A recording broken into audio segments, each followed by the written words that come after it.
극동방송과 함께하는 성경 읽기 프로젝트 성경 읽어지네. 이 시간 생터 성경사역원 성경 읽어지네 전문 강사이신 하만 우리교회 배명옥 사모와 함께합니다. 성경이 읽어지네 주님 나라 임하네. 안녕하세요. 지난 시간에는 북방 이스라엘이 아수르에 망하게 되는 이야기를 공부했습니다. 당시 메소포타미아 일대를 지배하고 있던 아수르 제국에 의해 북방 이스라엘이 BC 721년에 망했는데요.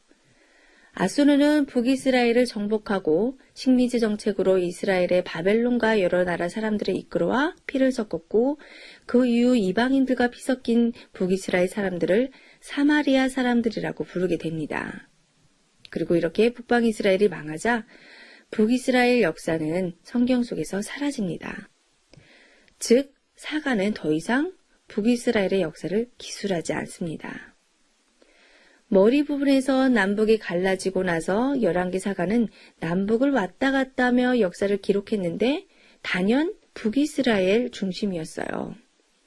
르호보암보다는 여로보암을 자세하게 다뤘고 그 이후에는 아합이었어요.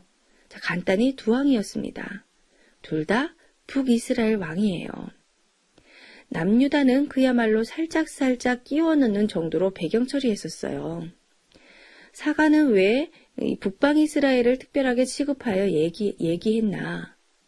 꼬리 부분 역사는 망하는 역사로 이렇게 북이스라엘이 먼저 망하게 되는데 그 이유가 여로보암의 죄, 아합의 죄 때문이었다라는 것을 말하고 싶었던 겁니다.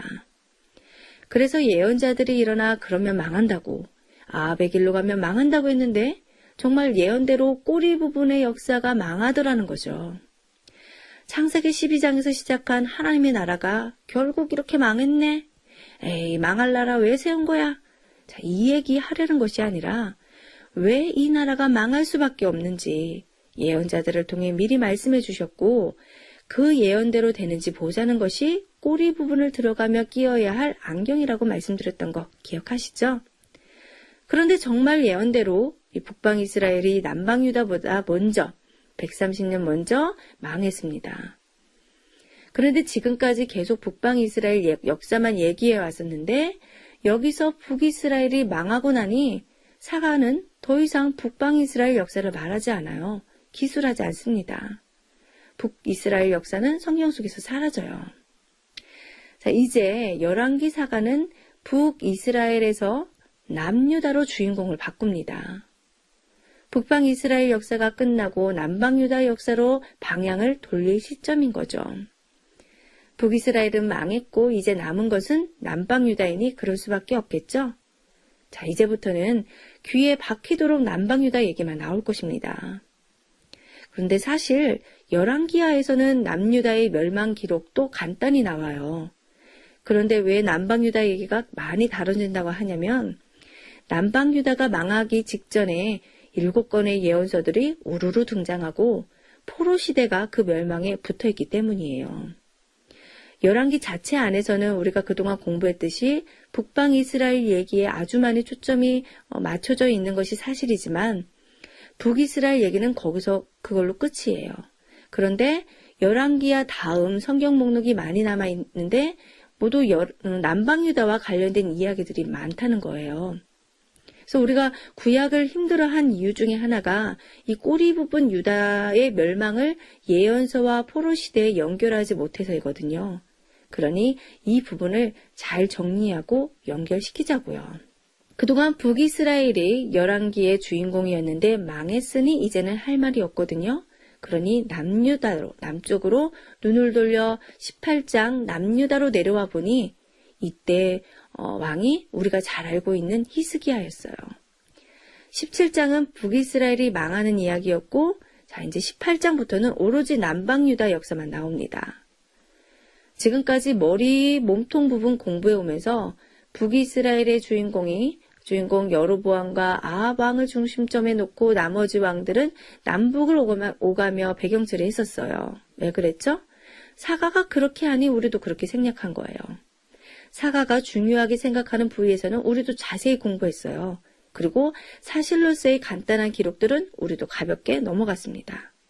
그러다가 아수르한테 북이스라엘이 먼저 망했어요. 북이스라엘 중심으로 얘기를 하고 있었는데 그만 끝이 난 겁니다. 그러니 할 얘기가 없어요. 그래서 밑을 내려다보니 남방 유다는 아직 살아있는 거예요.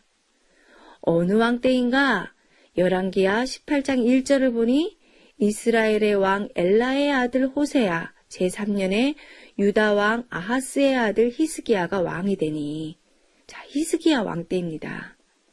그런데 방금 읽어드린 이 1절 같은 구절은 그동안 아마 의미 없게 읽고 지나가시지 않았나 싶어요. 어느 나라의 어느 왕의 아묵의 아들, 이런 식은 맛이 없는 거죠. 이스라엘 왕 엘라의 아들 호세아 3년에 유다 왕 아하스 아들 히스기야. 그냥 익숙한 히스기야만 눈에 보이고 누가 어느 나라 왕이면 어떻고 누구 아들이면 어떻고 크게 상관없었어요, 그동안. 자, 안 그러신 분들도 계시지만 적지 않은 분들이 아마 그러셨을 거예요. 그래서 열왕기 상하가 재미없던 것입니다. 열왕기 사가가 그러니까 남과 북을 연결하며 기록하다 보니 그런 건데, 이제는 이런 기록들이 읽어져야 돼요. 자, 9절도 마찬가지예요. 히스기야 왕 제4년 곧 이스라엘의 왕 엘라의 아들 호세아 제7년에 아수르의 왕 살마네셀이 사마리아에 올라와서 애워쌌더라. 히스기야가 다스린 지 4년째 되던 해가 북이스라엘 호세아 왕이 다스린 지 7년이 되는 해인데, 이때 아수르가 사마리아를 포위했다는 것이죠. 이어 10절에는 3년 후에 그 성읍이 함락되니 곧 히스기야 왕의 제6년이요. 그러니까 히스기야 왕 제6년에 북이스라엘이 멸망했다고 하는 겁니다. 자, 어렵지 않지요? 그리고 나서 나오는 이야기가 북이스라엘을 멸망시킨 아수르가 남유다도 괴롭히는 이야기예요. 당연하겠죠. 자, 방금 전 북이스라엘을 아수르가 멸망시켰으니 한 발짝만 내려오면 남유다인이 무사할 리 없죠. 그리고 아수르는 세계를 잠식하는 중으로 실제 목표가 이집트였기 때문에 히스기야 왕 하면 아수르가 등장하는 겁니다.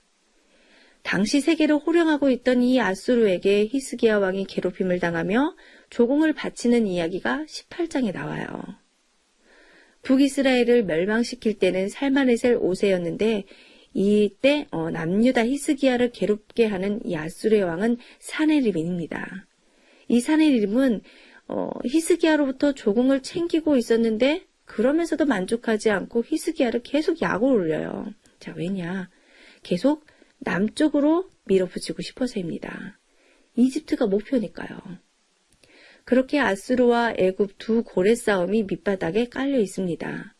이 두 제국의 갈등 구조가 히스기야 왕 때 이미 진행되고 있다는 것을 알고 있어야 돼요. 자, 그리고 이렇게 히스기야가 아수르에게 괴롭힘을 당할 때 활동한 선지자가 있는데 이사야와 미가입니다. 여기서 이사야와 미가서가 끼어 들어가는 거예요. 자, 이 예언서들은 나중에 한꺼번에 설명드릴게요. 이야기 흐름을 먼저 파악하고 나서요.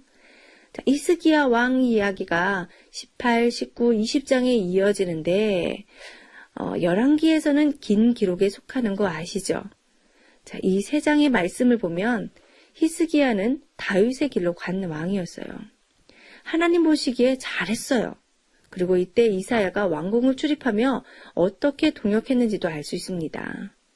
자, 그리고 히스기야가 죽고 그 아들 므낫세가 왕이 되는데, 자, 이 므낫세는 아버지와 같이 다윗의 길로 가지 않았어요. 므낫세는 남방유다 역사상 가장 대표적인 우상 정치를 한 왕입니다. 21장 3절에서 6절을 보면 그의 아버지 히스기야가 헐어버린 산당들을 다시 세우며 이스라엘의 왕 아합의 행위를 따라 바알을 위하여 제단을 쌓으며 아세라 목상을 만들며 하늘의 일월 성신을 경배하여 섬기고 여호와의 성전에 제단들을 쌓고 또 여호와의 성전 두마당에 하늘의 일월 성신을 위하여 제단들을 쌓고 또 자기의 아들을 불 가운데로 지나게 하며 점치며 사수를 행하며 신접한 자와 박수를 신임하여 여호와께서 보시기에 악을 많이 행하여 그 진노를 일으켰으며. 므낫세는 완전히 우상 엑스포를 했어요. 아버지 히스기야 왕과 달라도 너무 다르죠. 그래서 므낫세 왕의 죄악으로 유다가 결국 다시 회복되지 못하고 멸망하게 되었다고 사가는 정리를 합니다. 이세벨 아달랴의 흐름이 므낫세로 이어진 거예요. 그러니까 유다도 바알과 아세라 우상 때문에 결국은 멸망하게 된다는 요지인 겁니다. 그리고 이 므낫세를 지나 아몬, 요시야 왕으로 흘러가게 되는데요. 어마어마했던 아수르가요. 갑자기 바벨론에게 망하게 됩니다. 자, 이제 다음 시간에 이어집니다.